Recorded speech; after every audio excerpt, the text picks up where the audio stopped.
IPL 2025లో భాగంగా Rajasthan Royals, Gujarat జట్ల మధ్య జరిగిన మ్యాచ్లో రాజస్థాన్ జట్టు అద్భుత విజయాన్ని నమోదు చేసింది. ముఖ్యంగా యువ ఆటగాడు వైభవ్ సూర్యవంశీ కేవలం 35 బంతుల్లోనే సెంచరీ సాధించి క్రికెట్ ప్రపంచాన్ని ఊపేశాడు. ఇక మిగిలిన రాజస్థాన్ ఆటగాళ్లలో జైస్వాల్ అలానే రియాన్ పరాగ్ కూడా మెరుపులు మెరిపించడంతో రాజస్థాన్ ఒక అద్భుత విజయాన్ని దక్కించుకుంది. అయితే 14 ఏళ్ల కుర్రాడు ఈ రేంజ్లో ఆడతాడని ఎవ్వరూ ఊహించలేదు. గుజరాత్ జట్టులోని టాప్ క్లాస్ బౌలర్లందరినీ గల్లీ బౌలర్ల కింద సూర్యవంశీ దుమ్ము దులిపేశాడు.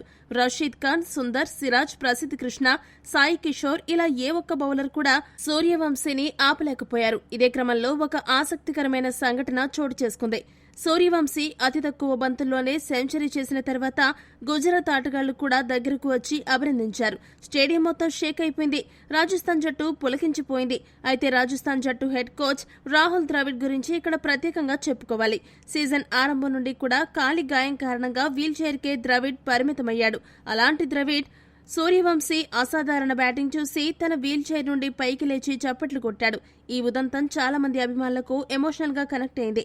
అదే సమయంలో రాహుల్ ద్రవిడ్ కు క్రికెట్ పై ఉన్న మక్కువను, అలాగే ఒక ఆటగాడికి ద్రవిడ్ ఇచ్చే రెస్పెక్ట్ ఏంటి అనే విషయాన్ని మరొకసారి రిఫ్లెక్ట్ చేసింది.